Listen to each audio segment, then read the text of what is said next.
We can now start. We're live and online. So thank you all for showing up this morning. We appreciate it. I get nervous when everyone sits on the ends of the aisles.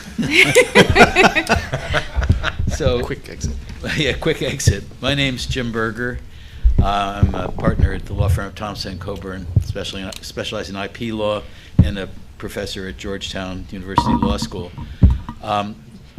The title of this is Indie TV, OTT and Streaming, the Gateway to the New Hollywood of Content to Phones, Tablets, TVs, and PCs. I just shortchanged that to say, where the heck are we going with all this stuff? So hopefully we'll have a lot of input on that. We have some great panelists. I'll introduce them briefly. Then I want to find out about you all, our audience that we have here. Have each panelist talk a little bit about their company and then about where they think this is all headed. Then I've got a bunch of questions, but I really hope that you all will come up with questions. I found the audience is usually smarter than I am and comes up with some great questions. So I always get annoyed when I'm sitting in the audience listening to a great panel and the moderator talks for the entire time. Oh, we only have 5 minutes left. How many questions do we have? So I'm going to depend on you to do that. So let me briefly introduce our panel. To my left, your right, is Jeff Park, who's Chief Technology Officer, HDMI Licensing Administration. Next to him is Rich Affinato, co-founder and chairman of and CEO of Stage. Then our blank panelist will be here in a moment is Frank Giandamo, who is the president and chief creative officer of Fun Little Movies. And then one of our regulars, Kim Hurwitz, who's now with a new company. She'll tell us a little bit about it. She's the chief marketing officer of Karate Combat. Next to her, another return guest is Enrique Alves, who's Global Business Development Head and Business Unit Head, ABS-CBN Global, and he'll explain all that. And last but not least is someone I used to go lobby in Washington, but now is a real entrepreneur, John Cody, who is founder and CEO of TV-4 Entertainment. So, Jeff, why don't you start us out and tell us a little bit about your company, and then where do you think all this is going? Okay, thank you. So my name is Jeff Park. I'm the CTO at HDMI Licensing. So we're the creators of HDMI, for better or worse. So you can think of us as the guys who paved the road, right? We paved the road a few years ahead to make sure content, whether it be, when we started it was 1080i 720p, then moved on to 1080p and so on and so forth. HDR 4K now. Other countries are looking at 8K, so that's already been paved basically. So what we do is kind of look out into the future to try to make it possible so that content delivery guys, content creators, the people who want to make the user experience take it to the next level, we make that happen. And we ensure that the infrastructure is there so that the delivery of the content can be actually delivered in the intended way that the content creators wanted it. Thank you. Rich? My name is Rich Affinato. I am the chairman, CEO, and co-founder of a company called the Stage Network. We are the first digital network for premium content from and about the theater world. Essentially, we treat the theater as a lifestyle brand, and we're the first to do so. We have scripted series, reality series, talk shows, licensed films and docs, and also live streaming theater. We are an OTT network with downloadable app, and we haven't launched yet. We launch in August, and that's where we are right now. Frank is just coming here. He's making a grand entrance. Sorry. If you can. I'm going to need to switch seats with you, sorry. Get up there. Can you get up there, Frank? You got it? You need a hand? You talk about grand Don't let me entrance. interrupt at all. I mean, this is, Talk about grand entrances. Oh yeah, let him sit down in the end. We needed music for that. Since we shifted around, Kim, why don't you go ahead while Frank's getting settled? Sorry, Kim. Good morning. I'm Chief Marketing Officer for a brand new company called Karate Combat. We're owned by KOKO Sports Management based out of New York, but I'm out here in Los Angeles. We just launched our brand 6 weeks ago on April 4th. Although the company started maybe about a year ago. Our owners are people from Wall Street. investors who were being pitched ideas constantly, and they were incubating and growing different brands, and they looked at each other and said, we should put our own money and do this idea that we've had for some time, is to make a professional full contact karate league, very similar to UFC, Bellator, WWE in the combat sports world. And we purchased karate.com. Wow. We decided we want to make this the gateway to all things karate. We've already signed up more than 100 of the more highly ranked karate fighters out there from around the world. As you may or may not know, in 2020, karate will be in the Olympics for the very first time. So 2020 Tokyo.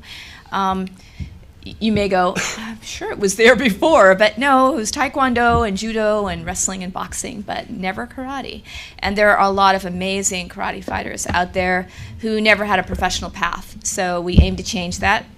You can see our fights for free on karate.com or our apps. We also have distribution deals with many other platforms. Since I'm a Washington lawyer, I'm easily confused. Now you're all out of order. But John, you want to tell us about your company and where you think we're going? Yeah. So I'm John Cody. I run probably the most exciting company you've never heard of. Well, It's a company called TV4 Entertainment. We've been around for about 4 years, and we do two things. We run a portfolio of genre-based OTT streaming networks across a wide variety of genres, sports, entertainment. We do music. We're also this year doing a big initiative in health. So we'll have launch a cancer network later in the year. And then we also run a genre-based television and film studio that both produces original content for our own channels, but also then we'll incubate IP out of those channels and turn them into independent feature films and television series. We largely on the channel side do joint ventures with large media companies, small media companies, domain experts, but usually rights holders and production companies who are looking for a bridge to digital. And as Jim had said, I started my career as a Washington lawyer, I suppose, and policymaker. I was part of Chairman Powell's staff at the FCC, and I'm the architect of the nation's broadband policy. So, had then basically, seen that, for the most part, people are going to watch video over the internet, and we have a general kind of theory that, at least from a United States perspective, the internet and streaming is the fourth generation of television in the United States. And that if you looked at this from a historical perspective, broadcast had capacity for 3 channels, cable had capacity for 30 channels, pay television had capacity for 300 channels. Well, this world's got capacity for 3,000 channels. And what might take you $10 million, or $100 million to do in the pay TV world takes us less than $100,000 to do in the OTT world. So it allows you to get to scale relatively quickly. And we just had a premise of go grab 100 channels before anyone else thought of getting 10. And then again, I think in that process, realize not only is the internet disrupting the pay television business, but it's also disrupting the content creation business, and especially the film business. So aggressively kind of building feature films and original content, out of the genres. So we've got a horror network called Screambox that then, next year will turn into 3 feature films, that have IP incubated out of that OTT channel that we'll take to market.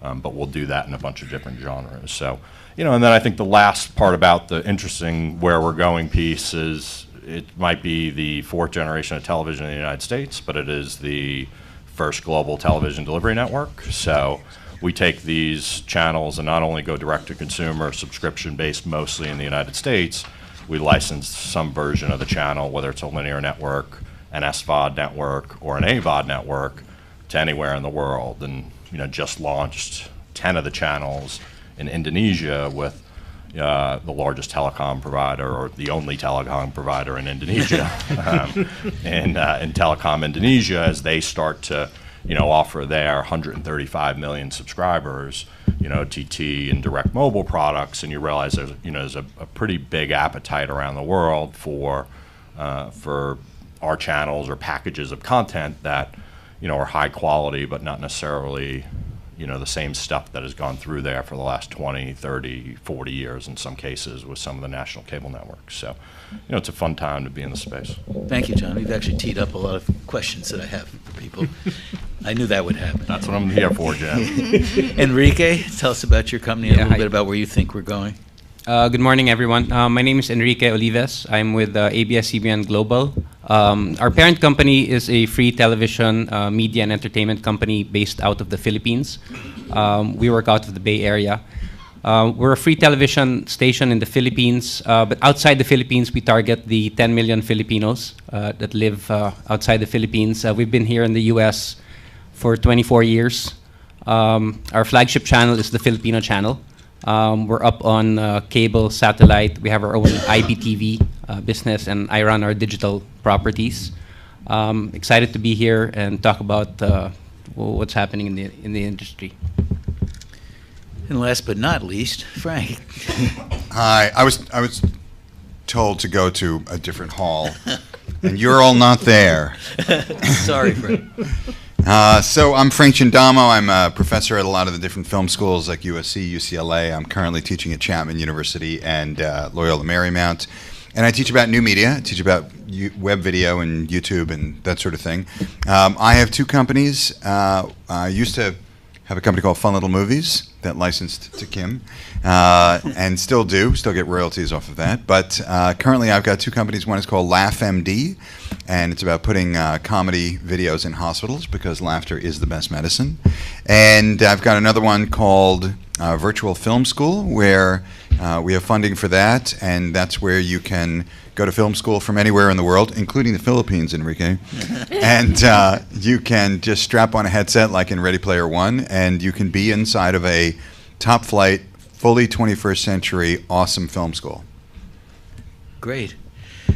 So let me ask you guys who you are. How many of you consider yourself in the indie film business? About almost half. How many of you are involved in being an OTT platform provider? A goodly number. How many of you are either cord cutters or cord nevers? Not about a third. Not as many as I had thought would be here. And all right, this is the embarrassing question. How many of you are baby boomers? Wow, almost half.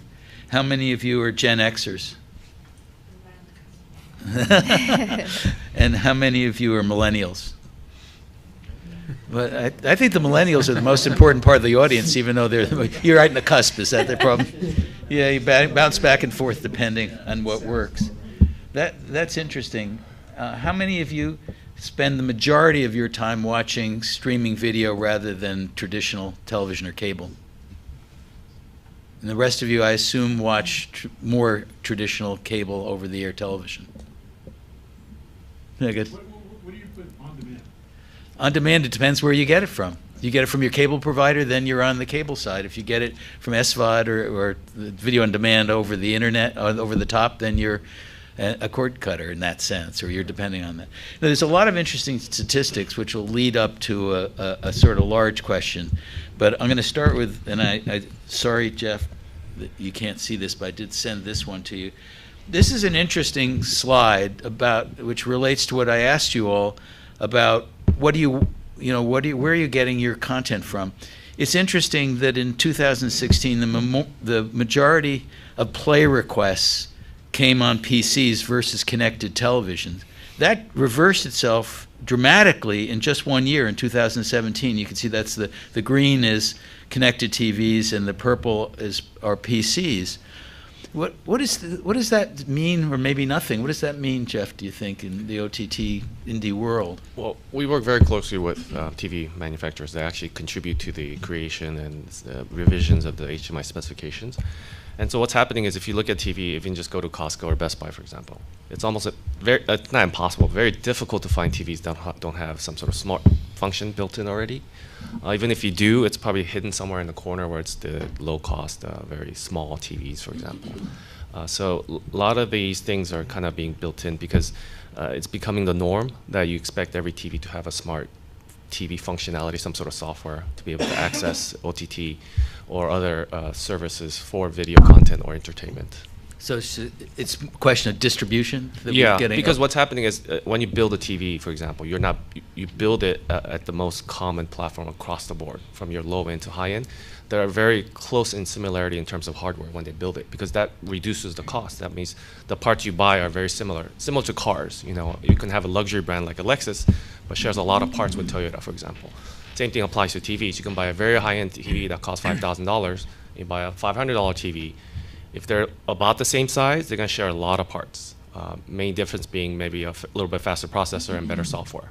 But at the end of the day, that software that runs on the TV is very similar because it reduces the cost and complexity of TV manufacturing. So again, it isn't a switch in preference of viewing, it's a switch in availability? Yeah, I mean, for example, like there's a reason why 4K TVs are going to be much, much cheaper. Is because the panels that are being used in those TVs are becoming more saturated with 4K, not because the manufacturers of panels want to make more money. It's just because they have a fixed capacity, and they're moving away from the smaller, lower ASP, lower cost. So it's a lot of economics involved in terms of what's available, not necessarily user preference. I'll give you a great example: 3D TVs. That was not user preference. That was an industry move to try to increase the cost, or at least the ASPs of TVs from TV manufacturer perspective. ASPs? Average selling price. Sorry, average selling price of TVs, to raise that because TV guys wanted to make more money. So they pushed 3D. Consumers never asked for 3D. They kept pushing it, and never went anywhere. That's one example of the kind of economics and kind of drive to. So, but profit. in this case, it seems to be satisfying what consumers want. Yes, so it's not like they get it wrong all the Yeah. time, but there are times where they do get it right. So. So the next slide, Rich, I don't know if you can see this, and I apologize again for that. By the way, if you use an acronym, try and define it. My partners give me so much garbage in my law firm when I talk about what I do, because I just start spewing acronyms. So I do the Yeah. same thing, Jeff. Will do. So Rich, it's an interesting breakdown in terms of, and I'll read it to you a little bit, about what devices people use based on the age. The green is 18 to 34, the purple is 35 to 49, and the blue is those of us who are above 50. And it's interesting that in terms of, sorry about that. I apologize. There we go again. So it really appears that there's an interesting breakdown in smartphones, that older folks don't seem to be using it as much as younger folks. But the connected TVs, it seems it's the same breakdown. What does that mean for your business? Does that mean anything for you, or, because you're doing live theater, right? Sure, yes. Which you would want as much a theatrical experience, I would assume. Sure. But that is one of the aspects of what we do. We have original content, so content creators are a big part of what we do. And as far as the devices that people are using and the sort of demographic of the people that I think are moving to smartphones and moving to the SVOD market, I think we less have to look at the millennials and to actually look more at 12-year-olds right now, because I think that they're the future. And I think as far as content goes, I think we're going to find for the cable box users right now and the bundles, I think we're going to find less of a TV bundle and more of use on smartphones and less on cable. I think older viewers right now, as far as our network is concerned, there are sort of theater goers and theater people who would prefer to see something on a large screen. So something like Apple TV or Roku would sort of excite them. But as far as original content goes, and our younger generation, I think that they would prefer seeing Smaller. Things on a smaller Yeah, device because they get to go. My informal survey of 3 million miles on United seems to be the young kids like tablets for some reason. Really? That's Yeah. interesting. They all seem to be distracted. Thank God they don't scream anymore. They just, their parents throw a tablet in front of them. Yes, But I don't know. that's It's true. an interesting question because I would think you have to think about what your primary audience is going to look at your content on.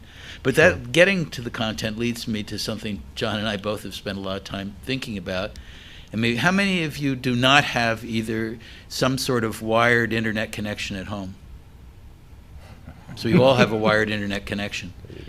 So, John, you might explain it a little bit to Well, people first, and then we talk about 5G. Where's the significance of the future of Look, 5G? I mean, I'm just going to tie it into the last question because Yeah. it's a fundamental way of, I think, how we view what a television is, or, you know, and we simply say every screen is a television. I mean, you know, I think this misnomer that a smartphone or a mobile audience is necessarily different from a connected TV audience is, you know, as I said to you before, when I was at the commission and much younger, you know, somebody had given us a smartphone and sat us, you know, where you would hold a smartphone and then put a 50-inch television screen about 10 feet away and said, hold the screens together, and you realize they're the same size, so based on your depth perception. So at that point, you realize a smartphone is actually a television. So, and in our company, we actually think the movie theater is a television. So every screen to us is a television, and, you know, in the next couple of years, you will see those windows outside be televisions. And,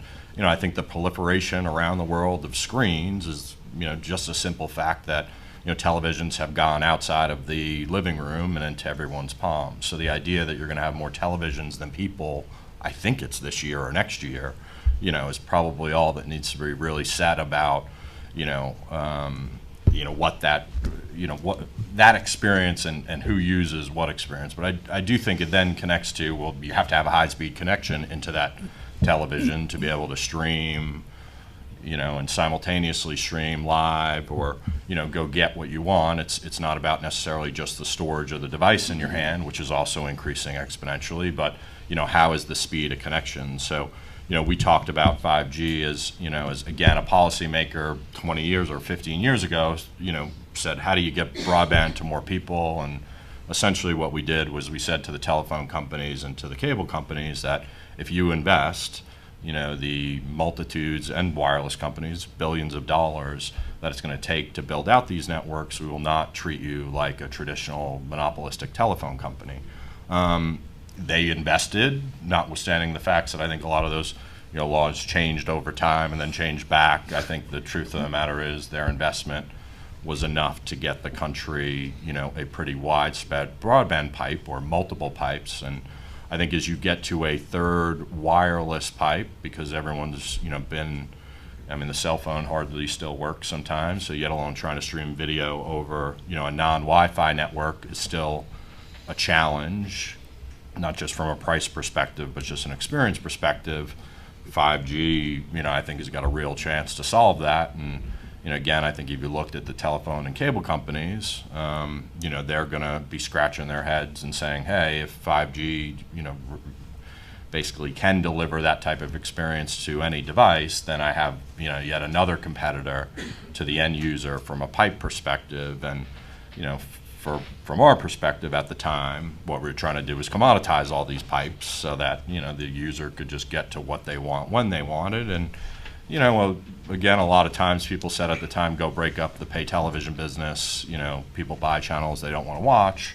And, you know, our response, again, this is 15 years ago, was technology will take care of it. You know, come talk to us in 15 years. And now I'm on this side of the fence and running companies doing it. So, you know, it wound up working out, I think, pretty well. And I think, you know, again, I think the difference about the opportunity, if you're creating these networks or creating content for the space, is that the audience reach has gotten incrementally bigger, and because it's a worldwide play, and now you can focus like we do on passion-based verticals and, you know, people that are identified as whatever their lifestyle and passion is, and target those groups with, I think, high quality, authentic content experiences. And what you realize is not only they like it, they watch it, they pay for it, and they watch it more than they do at the traditional world. I hadn't said, but my 7 years in between starting this company and being in DC was at Fox and News Corporation and helping building digital video businesses for them, one of which,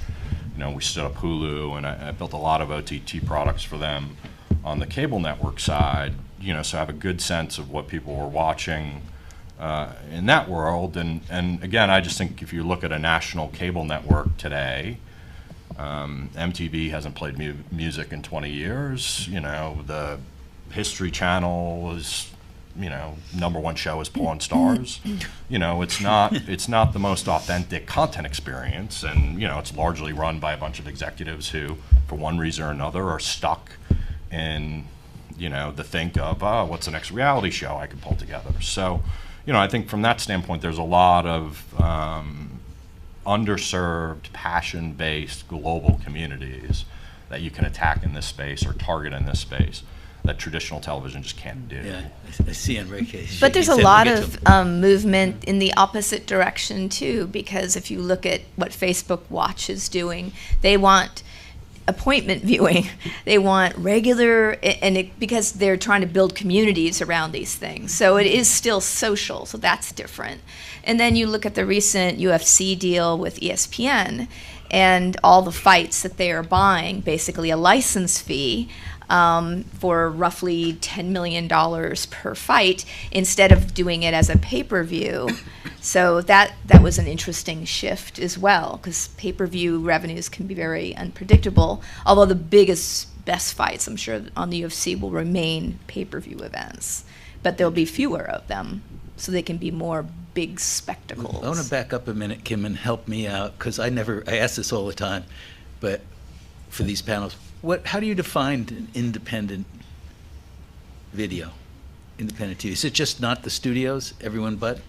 How would I define independent video? Or independent TV, I guess we're calling it, because to John, everything's a TV. Well, I mean, just not to jump in just for a second, but again, I think like what we're doing is redefining the word independent, right? So it's you can deal with big guys when it's worth dealing with big guys, and you can take a product direct to consumer when it's worth taking a product direct to consumer. And I think that's what independent is, right? It's meaning I'm not tied to any particular path for my channel or my movie or my television show.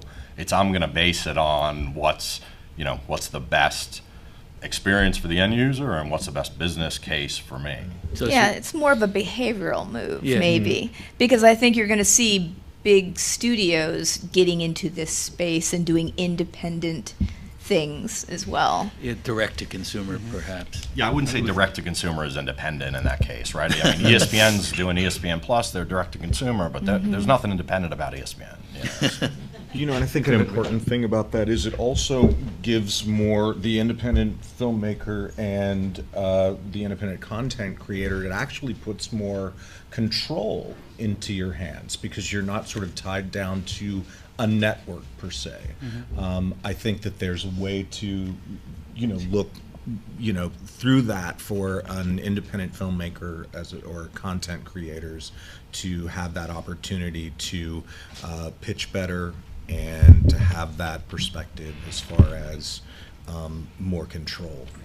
It's an aspect. And look, I mean, I think you see it here. It's like, you've created a channel, you've created a sports league. I mean, I think that, the idea that you can actually create a sports league at a global level, today, just with a, good idea and some capital makes, And we're independent, but points. Netflix was independent too, and now they're more dominant than the so-called, status quo of studios. You mean just and- because yesterday they became worth more than Comcast on the market? That's a shocking number to me. Jim? Yeah, Enrique. Yeah, I was just going to share with the team that, I guess in our case, we had no choice but to go direct to consumer. So, yes, we did launch on what was then a TCI system in Daly City, but, we got launched in New York like 15 years later. So we had no choice but to do everything on our own. So we We launched our own streaming service even before YouTube launched. We launched it in 2004. We launched our own direct-to-home service in the mid-90s when you needed to spend $1,000 to get a dish on your house, and it was subsequently purchased by DirecTV. So I guess the advantage is you have all the data once you go direct to consumer. Now it's how you use that data. And some of what you were showing earlier, in our case, 56% of our views are coming from mobile. So what that means for us is not just having iOS and Android apps, but the whole experience on that app needs to be a lot more than what's on the linear experience. And so we just need to be, it goes to the whole notion of being ubiquitous. You have to be on all possible devices.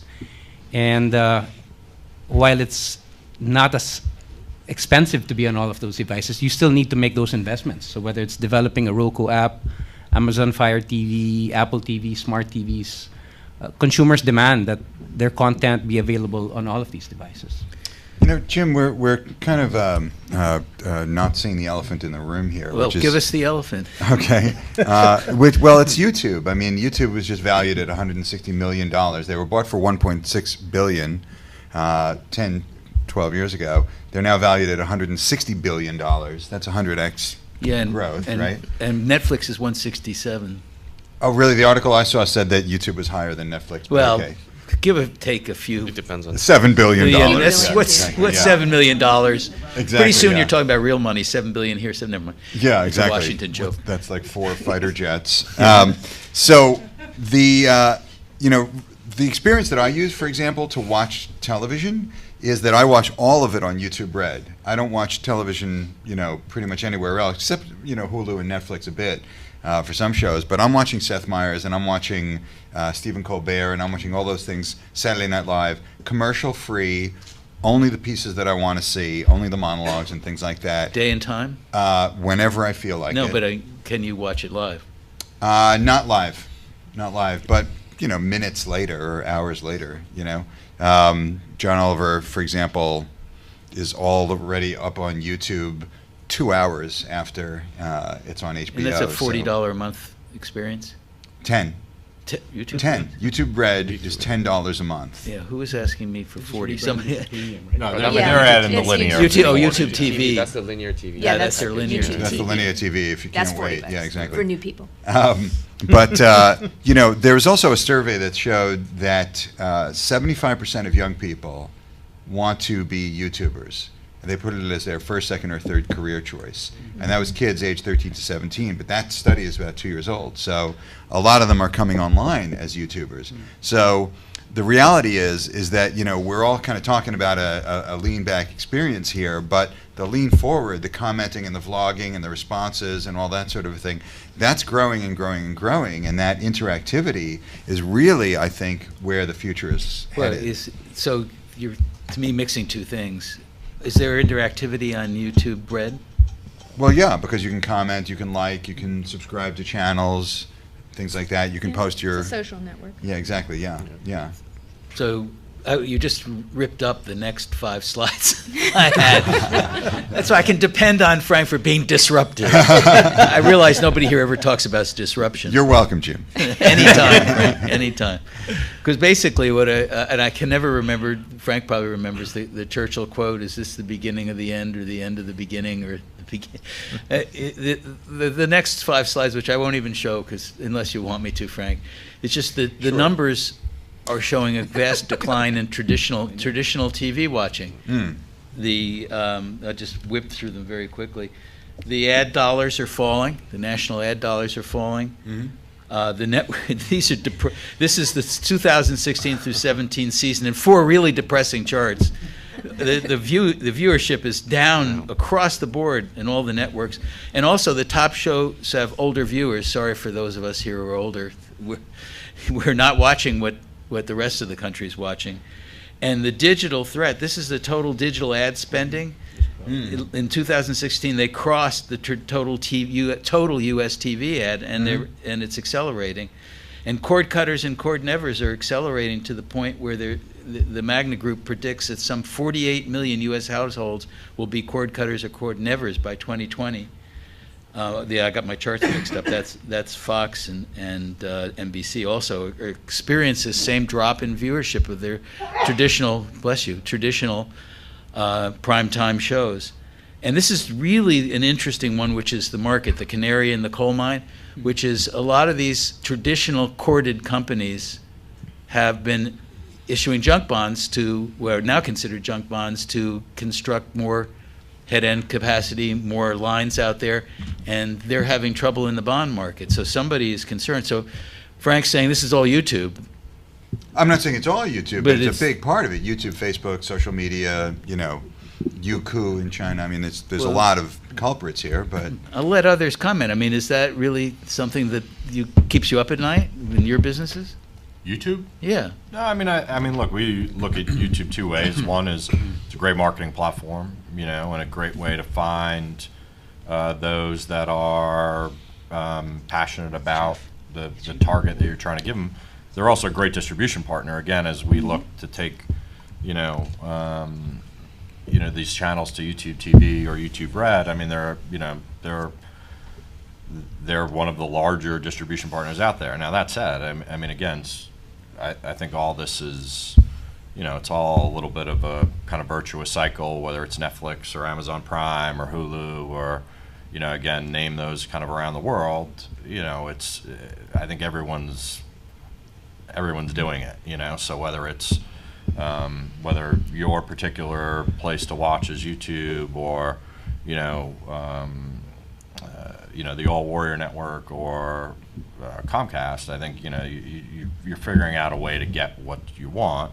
I think the part that is YouTube also presents a great opportunity because again, people rat hole into YouTube in a very clunky, curated way. So for those of us who believe in pulling together and curation and programming, it actually provides a great opportunity. I mean, again, whether it's in healthcare or we have an all guitar network, it's you're realizing you take a really disparate experience and now giving people a very simple access. I think same is true of Netflix and Hulu. We've largely replaced scrolling up and down in traditional television with scrolling left to right, but I'm still scrolling and looking for something as opposed to how do I just cut the friction and get to exactly what I want to watch as quickly as I possibly can, because sitting on the couch and scrolling for 30 minutes is no fun for anyone.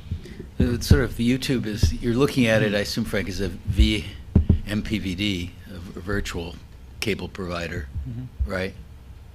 You're grimacing. You don't agree or disagree? I'm not sure of the question. Well, they're a platform. They're like a cable system, right? Virtual, Right. multi-channel video program distributor. I use Well, the especially acronym with their, MVPD. $40 offering. They Right. certainly are. Now, on the low end, they're also an ad-supported social platform. Right. A whole bunch of people are uploading a whole bunch of content and viewing a whole bunch of content. Enrique, you wanted to comment? Yeah, I think I can't agree more. You have to have YouTube as part of your whole digital strategy. Whether you use them, in our case, as we put highlights of our shows there, and then at the end of that clip, you direct them to your site. I think you'd be leaving a lot of money on the table if you just build it and hope that people come to your site. And if they're already on YouTube, why not have them, at the very least, consume some of your content there, and at least you're monetizing it in that regard. In our case, unfortunately, one of our biggest competitors are pirated sites. And so we have a whole anti-piracy group that works to take down these pirated sites. And so since we own the IP of all of our content, we make sure that we have our own channel on YouTube. So at least in that regard, we control what's on YouTube.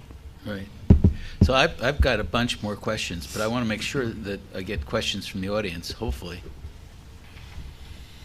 I have a question for Mr. Cody. If you're out there today creating a new channel, you mentioned you have a lot of Streambox or whatever, and you want to take those, say, to a provider, like a Comcast or Charter or something. What do you need to bring them to bring your channel to the audience? Is there amount of content? Yeah, I mean, we kind of look at every channel as it's not all that dissimilar from traditional television, which if you look at a traditional cable network, they program about 800 hours a year. It depends on which one, but so we start a channel at somewhere in the 150 to 200 hours a year and try to get a real sense in a very iterative process of, does anyone care about this brand, So once you realize they do, then we go both acquire and make more, with the idea that you want to get, in a perfect world, 20 new hours of content up on that channel, until you can get to that 800 hours or so. Now, again, it kind of depends how you're delivering the channel. In the syndication side, we had a pretty simple philosophy from the beginning, which is we think people and operators, regardless of whether they are OTT operators, pay TV operators, or mobile operators, would rather go to one guy and get 30 channels than go to 30 guys and get one channel. So we both carry our own channels, and then we'll often rep third-party channels who are just looking.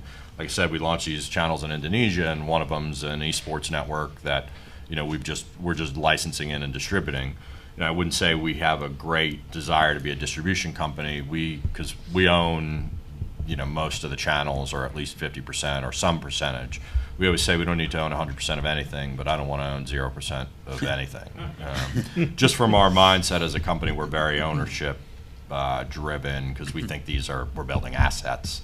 And again, if you look at the history of television, those assets, whether they are content libraries or individual channel brands, have a tendency to increase in value exponentially. And one day those that are not independent decide, hey, are there independent people I could buy to go figure this new world out? So but I do think it's a lot of just finding those, it's traditional distribution being business development. I think if you're a network or a network group, the concept has to be ubiquity. You have to be in every place, and again, it just so happens in this world, your every place could also be a direct-to-consumer experience, and you get much more data with those people. They're much more loyal. They are your first barrier, whereas in traditional television, they don't know anyone who's watching their network other than what Nielsen tells them, right? Which I'm not sure is the most accurate representation of who actually watches a program. So, I think a lot of it is, I think it's hard, I think the hardest thing over the next, couple of years for those that do these one channel is, and our feeling was, if we do one, is like, how do you pick the right one, and we just figured, hey, if we can spread our bets across 10, we can get a real sense relatively quickly, and at some point, the world will say, I want the best of the digital channels out there, in addition to the best of the traditional channels. And I think that's largely happened this year. We started just doing syndication to a Hulu and Amazon. We then focused on direct-to-consumer, and then all of a sudden the world said, hey, I want more of your SVOD channels, or I want AVOD experiences, or could you turn these into linear feeds, that I put on my system? And I just think you got to get with the right distributor in that sense, or go do the door-to-door distribution that's necessary to get the channel distributed. But it's got to be enough of an experience. So usually that 200, 250 hours is kind of our sweet spot for, hey, this is a real brand. Rich, you've got an amazing Broadway and theatrical background. How are you thinking about distribution, and do you think about YouTube? Do you think about can you tell us your strategy? Sure. I think, as people have been saying, across the board, YouTube is a gateway for content, and it's a good gateway for content. But as far as our company goes, I think a big part of what we're doing is sort of a global sense across different platforms. I think that the viewers that we find right now, what they want is to be able to test material, as far as like what the content creators are doing and what our audiences want to see. And I think that that's why sort of on YouTube and on Facebook in particular, we want to provide them with sort of teasers to our content, to lure them into our SVOD, so that there is, something that they can see first. And I find that YouTube is a good gateway to that, specifically because YouTube is also included in bundles that exist on set tops right now as well. I think there's still that crossover that is happening with YouTube, and I think eventually that's, as we've all been saying, is going to sort of cross over. So to get even deeper, as far as once we get the consumer, and once they are a part of our platform and they are paying for the platform, I think free is everything. And I think that introducing our network to people by having our own free platform, which exists on our website, and like I was saying, sort of globally exists on all the sites, sort of pointing people toward that. I think that will interest people, and I think YouTube, in an essence, for us, is basically, in essence, a commercial for what we have. Right, but as I understand, your strategy is be live theatrical performances that you'll be distributing. Well, actually, across the board, it's treating theater as a lifestyle brand, and it's a big. It's interesting. There have been a lot of studies about original content and what sort of draws people into a paid platform. For right now, it seems that people are very interested in original content, and once they sort of get behind the paywall, they're interested in licensed content, as well. That's sort of what keeps them there and sort of still pumping out the original content. We have scripted series, original scripted series, reality series, talk shows, and then licensed films and docs.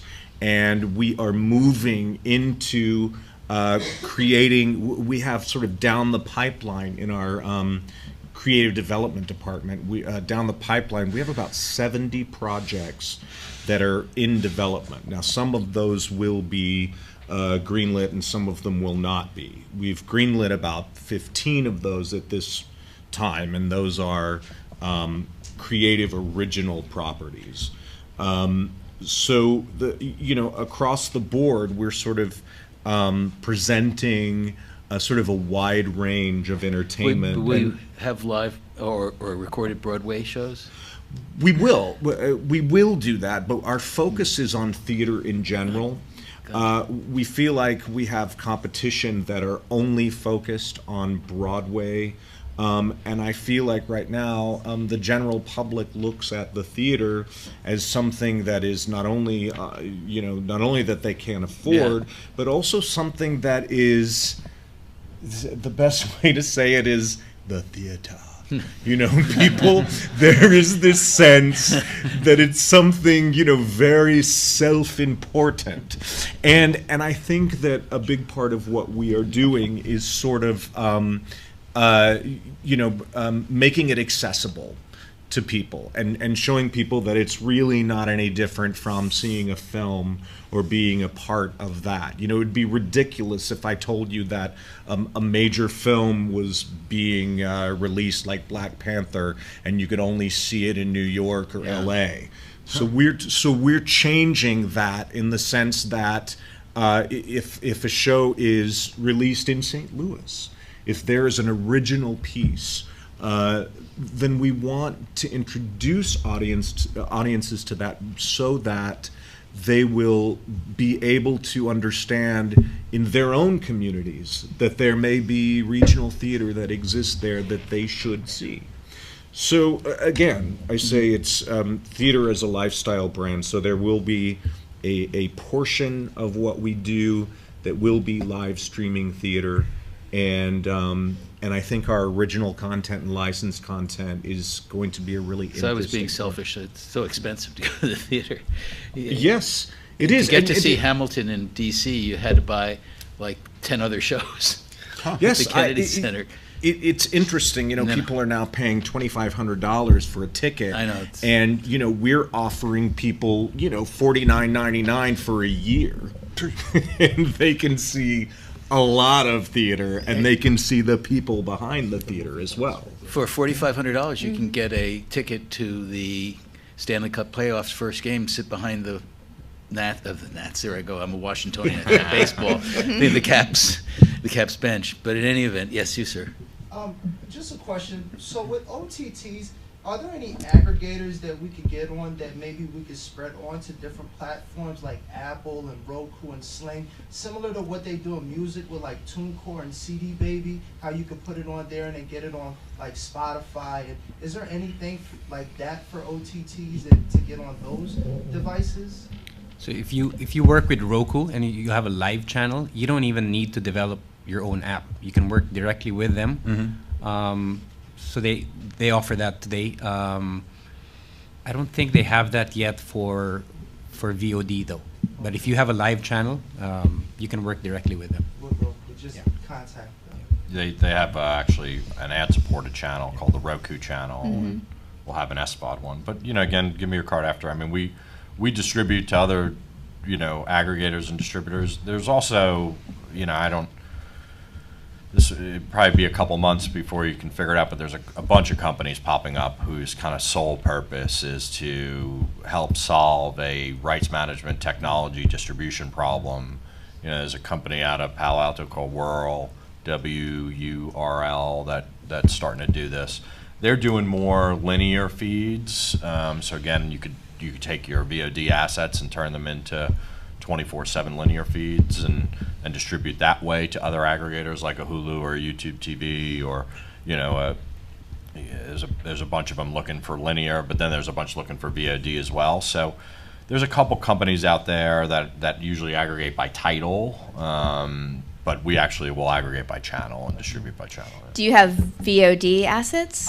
Well, yeah. Because you can go directly to Amazon. I mean, if you want to just go to something that's big, just go directly there. Or if you maybe not so tech savvy because you're a creative person or whatever, there's a company based in Santa Monica called Film Hub. They used to be called Kino Nation. No.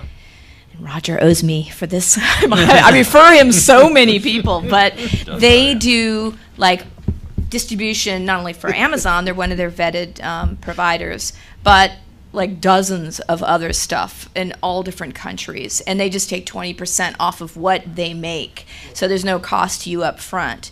They also will help you out with all the metadata and all the various things that you'll need. Largely title based, but again, they're a great platform. And have you, you might want to write the, Yeah. Film Hub. and write this one down too, YouTube. Yeah, that's another good one. And Daily Motion also. Frank, you're very just good people. obsessed with YouTube. Okay, you, sir. Go ahead. I'm curious more about this interactive piece. I mean, would you say that it's important for some of these niche OTT platforms to include interactive component? And for the niche OTT platforms, how big of a priority is that for you, or do you just see that engagement on YouTube or through your talent's social media accounts? Or I'm just wondering how that's prioritized. I don't think there's a one-size-fits-all answer to that. So do you have a specific thing in mind? Do you have a specific channel in mind? No, not necessarily. I mean, you just said that this, the growing rate of interest among young folks in, that lean forward experience. How important do you imagine that is for sort of the future of content? Like, do you expect most platforms to have a lean forward component, or? I mean, we look at it as a feature, Sure. right? So I think it's not the number one feature because, again, you can engage on social platforms around the same content. And depending on what the channel or genre is, the community wants to be a part of it or wants to watch it. But I think it's important. I mean, we also think commerce is a big feature in the future because, again, in our world, people pay for their passions. So, we have a hunting and fishing channel, and the people that are watching that, and it's done with the #1 producer of that type of content in the United States. They go to Cabela's and Bass Pro Shops and buy a bunch of stuff, so you want to be able to also, I think, not only provide community, but also, commerce, I think we think first and foremost, if you don't provide a compelling content experience, you're not going to get them, right? So it doesn't really matter. So we focus, you kind of look at these as almost life cycles where, hey, first 18 months or 2 years of a brand's got to be about honing that content community experience, learning more about what they want from that experience, and then figuring out, all right, well, how do I start to then provide community elements to it and or commerce elements to it? You know, assuming you're not building it all yourself, right? Because we don't build technology on our side. We build back-end technology, but we don't build front-end video content management systems. So you're a little bit beholden to where, you know, what you can pay for and who's got what. But, you know, really for us, I'd rather put the money into a high-quality content experience, or figure out how to do really high-quality content for really low cost. Yeah, look at, HBO and Netflix. They don't really have any interactivity. They just have stuff people want to watch, and it's a good value proposition for the price and what you get. But I think you touched on the right thing, which is there's social media, and that's how you can offer a lot of interactivity with your fans, because they will tell you if what they think and what they don't like, and you'll get a lot of great clues from that. Yeah, I mean, it's just funny because even sitting there, I got a text, late last night, and we have a boxing channel called the Undisputed Champion Network, and we've got one fan who has street arted the Undisputed Champion Network on the side of the Rocky Gym in Philly, and last night is doing a meme of the logo on fire, saying this, so again, and that was all done on Twitter, and because the truth of the matter is that's where the boxing community likes to hang out and talk boxing, whereas some people in some communities are near Twitter, they're on Facebook, so again, you got to kind of figure out where and let that kind of natural conversation happen wherever it's going to happen. Yeah, it's interesting. Our network in our lead up to our launch, actually beginning on June 1st, we have a contest with our viewers picking the Tony winners, and the winner will get a trip to New York, and they'll get to see a Broadway show. And we're finding already interest from people in the interactive experience of that, because it also brings us an idea, I think, as well, not a specific idea, but I mean, not as specific as analytics, but I think it also gives us an idea of how many people are engaged in that type of content. And I think it gives us an idea of, who they are and what they like. And like, as I said, it's not as deep as analytics, but I do think it's an interesting part of it. But I do think, as they said, that as far as your actual channel and what you're pumping out, I think it's all nothing without relevant content. And I do think that I agree that should be the focus, and that social media should drive people to that content. I do have one thing I go wanted ahead. to add to your point. Actually, that's something as a platform in the entertainment industry, all the hardware guys are actually been trying to work on. So initially, you saw some of this, Twitter feed coming on the side of your TV or Facebook feed, stuff like that. But going beyond that, since so many content is OTT now and digital, what they're trying to do is tag the individual content and associate it, almost like hashtagging your entire video, and then associating that with the various different platforms and the social media. So whether so one example, this is kind of a proof of concept. What they're trying to do is, for example, watching Netflix in VR with your friends, commenting, whether it be voice or hashtagging or whatever it may be.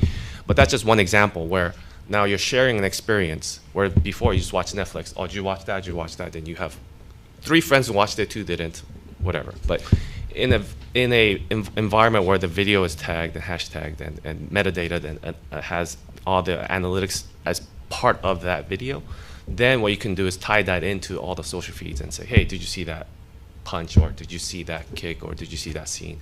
And it becomes very interactive. And a lot of the entertainment hardware and platform manufacturers, everybody from Samsungs of the world to Roku's and others, have been looking at this for a while. But the challenge is, how do you kind of standardize that across the board?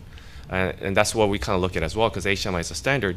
At the same time, we kind of try to level the playing field, because instead of having large guys create these proprietary technologies, whether it be interfaces such as HDMI, we have a platform where anybody can compete. to kind of deliver the OTT. So a lot of people don't realize, for example, Roku was created by Netflix. I mean, that's one of the seed investors who created Roku. And that kind of, they did that because, again, when Netflix was an indie OTT, they needed a platform to kind of get out there. And at the time, what was possible was HDMI, because HDMI is 100% of TV, so therefore, if I build a box, at least I know I can connect to my end users. And that's kind of what they're seeing on both, not only on hardware, because it's kind of like the HDMI standard now, but on the software side as well as a platform, because now tagging the individual content becomes very vital, because now you can connect virtually and also socially in social networks without having to create your own platform, right? Because if you have to create your platform, you're now, if you guys remember Apple and Ping, you guys remember the music social network they tried to create? That's exactly what they were doing, because they had all the data they wanted for the music side. So they wanted to control the social aspect as well. Sounds great on paper, but reality is you're not gonna, it's uphill battle against Twitter, Facebook, and the established social networks. So instead of doing that, is if you could, I guess, lack of a better word, tag the content and have a platform yet to be created. I'm sure the industry has to fight that out, because everybody wants control of that platform. So I think there has to be some sort of industry standard or industry winner, whatever comes first. Once that happens, I think the OTT and a lot of the things, like you mentioned, can happen seamlessly, regardless of whether it be a smartphone, TV, or a combination of both. Because if I want to watch TV or on a tablet, I want to be able to use my phone to comment or interact. And sometimes maybe you can interact with the director directly, because from 10 to 12, you're watching it, then the director is available. Hey, what were you thinking on this scene? What were you thinking on that scene? And the director can see the actual scene as comments are coming in, because everything's tagged, right? So those are some of the things that are being worked on. Timeline-wise, I'm not sure. I've seen some demos. It looks great on a closed, system. But reality is, how do you standardize that across the board? Because you don't want one guy or group of guys, large or small, to control all that. So that's going to be something that's going to play out as we go. Standards have been my life, and I tell you, it's painful. It is. It's very painful. Did you have a question in the back? I did, and it was regarding YouTube. What I feel like with the numbers that you mentioned earlier about YouTube, percentages-wise, is that YouTube kind of really stepped up their game. I remember there was a time when I used to go on YouTube, and I used to have different channels on YouTube. I used to see a lot of junk on there, and then they started really weeding out specific content. And now, for you to monetize some of your content, you have to have a specific criteria that they've set forth recently, have a certain amount of followers or viewers or subscribers. And I think with that, it really kind of allows you to be hand in hand with some of the other platforms. So there might be a day when YouTube may surpass Netflix. We don't know. But it's still, I just wanted to ask, do you ever really see it as being that, as being such a high competitor with like a Netflix? Frank, do you want to take that? Well, there are certainly a ton more viewers on YouTube than there are on Netflix, that's for sure. I don't know the exact numbers, but I can assure you of that. In terms of the revenues, I don't know. Is Netflix or YouTube making more money, Jim? That's a good question. I don't know the answer to that, because I think YouTube doesn't separately report. It's under Google. Yeah, So you don't know. Netflix has a big Netflix, cost for yeah. programming, whereas 7 YouTube billion, right? does, right. That's true, Whereas yeah. YouTube, everybody's putting their stuff on there. They may be paying for some of it. Look, I think what you're talking about is they have to do that, right? So again, we talk to a lot of brands or a lot of agencies, and they'll say, look, notwithstanding the technology solutions, AT&T, I'm pretty sure, still doesn't spend on YouTube, because the next video could be something they don't want their brand next to, and or their ad is running programmatically through something. So they have to both, I think, for their audience base and for their content partners and their brand partners, they've got to get the thing more corralled. And I think in getting more corralled, the cream starts to rise to the top a little bit. I mean, I don't think it's going to stop my 5-year-old from, watching some other family do cool stuff, yeah, they've got to make it, a little more brand safe. Young lady in front here. So you've told us about how you're disrupting the way consumers can access and consume content. I'd like to know how you're actually finding content. Are you disrupting that process? YouTube creators notwithstanding, we understand. But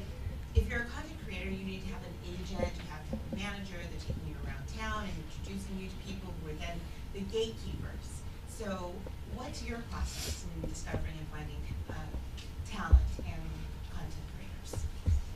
Who wants to take that? I mean, I know on our side we do a couple ways. We work with large established library owners that have a bunch of assets that are sitting on the shelf and do not have a U.S. base. So, you know, we did a big deal with All3Media last year in which we looked at their library and said, you have 800 hours of home and garden shows that are almost not licensable into the United States. Let's create a brand called Inside Outside. Let's turn it into an SVOD product in the U.S. And, you know, we just launched that brand in Indonesia, which is, again, a place that is dormant on their kind of television distribution map. And these are shows on BBC and ITV, never before seen in the United States. So it's, to a large degree, we're going to that size production company, and often production companies outside the U.S. who want to get into the U.S. I think as it relates to kind of the independent content creator and distributor, is a lot of those people are, you know, in a similar way with the audience, they're very self-identifying. And I would say for us, we've been around, I think it was July 2013 when we licensed our first documentary into the company. So that's, you know, we're about 5 years, I guess.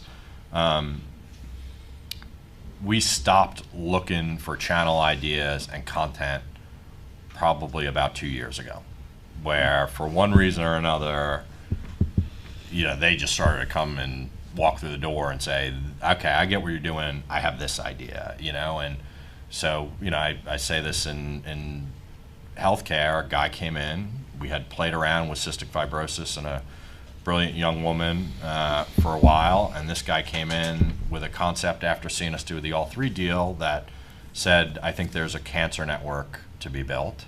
We agreed. So we are in the process of building a cancer network. In doing so, we realized not only is there a cancer network to be built, there's a digital healthcare group of channels to be built that are therapeutic in nature and that are basically the WebMD of OTT. And now we're building against diabetes and against pain management and against mental health and, you know, a whole portfolio of these in a category that I wouldn't, you know, if you asked in the beginning, hey, I wouldn't even have thought of. In a similar context, a guy came in who was a neighbor of one of our, you know, founding partners and said, I think there's a really passionate audience around guitars. And we said, okay, you know, go prove it. And he then went and, you know, if you look at the cap table of that particular channel, Joe Bonamassa is the #1 leading, you know, touring guitarist in the world, and, you know, Norm from Norm's Rare Guitars and Tarzana, who invented the vintage guitar business, are on that cap table and now partners in this all guitar network. And it's one of those when you put out an industry beta and you realize, holy shit, this guy is right. Like, there are a lot of people that really like guitars, and they're not just here in the United States, but, you know, it's a huge market in Asia. And it's just not one that if I would have, now that guitar concept then in a very similar way that I think, you know, they're doing with Stage then led to, okay, now we're going to do a country music and lifestyle network. Now we're going to do a hip hop music and lifestyle network. Now we're going to create an entity called Music One that starts to, you know, really dissect to these, you know, to these genres. And then within each one, you realize, hey, there's a bunch of content there that's sitting there, or content providers. And, you know, we work with probably 300 production companies, and the beautiful part about production companies is they don't want to stop making content, right? They don't want to sell you their library. They want to sell you their new idea. John, you know, we're kind of running way over it. I promised to give Frank the last word here. We could go on for hours as usual with this panel, but Frank, did you want to give the last word on that question? You know, to answer your question, because I'm a professor at a lot of film schools, I'm always helping students go from film school to the real world, right? And what we just keep finding over and over again is that in order to get traction, yes, if you're lucky and you've written something amazing and you've got a great agent and all that, you know, the old 20th century model works, right? But more and more and more, I think the decision makers are looking at your YouTube channel, looking at your social media stats, and looking at how many viewers you have, and looking at where your views are coming from, and looking at, are they watching it all the way through or not? Are they clicking through to the advertising? Are they, you know, for example, you know, are your numbers growing or are your numbers faltering? And with that, that's why I'm, you know, welcome at a lot of the schools, because with that, if you have those things, then they'll call you, right? If you have 100,000 subscribers, they'll call you, right? Or Bernie Sue was a student of mine, and he was in advertising, and now he's got 2 Primetime Emmys. Or Freddie Wong was a student of mine, and he was in experimental video, and now he can do anything he wants to do. I He's got 2 apologize, series on Frank and Hulu. Rich, I know you've got more. I wish we had more time, because they got to reset the room. But if you guys could. All right, Rich, go ahead. I could be real quick. Real quick. I'll be real quick. We have we look for content. Like, we actually have things that we have found by making a lot of phone calls that somebody's project may be sitting in a piano bench already done, and they just need distribution for it. So we are grassroots. That's why we are able to sort of do that. Eventually, they will come. Well, I'm very upset because I didn't get my artificial intelligence question in, but I want to thank the audience. I knew you'd come up with great questions, and it's a great panel. Join me in thanking them. And if you could wait outside for the panelists, because they got to get the room and reset it. Oh my gosh, gee.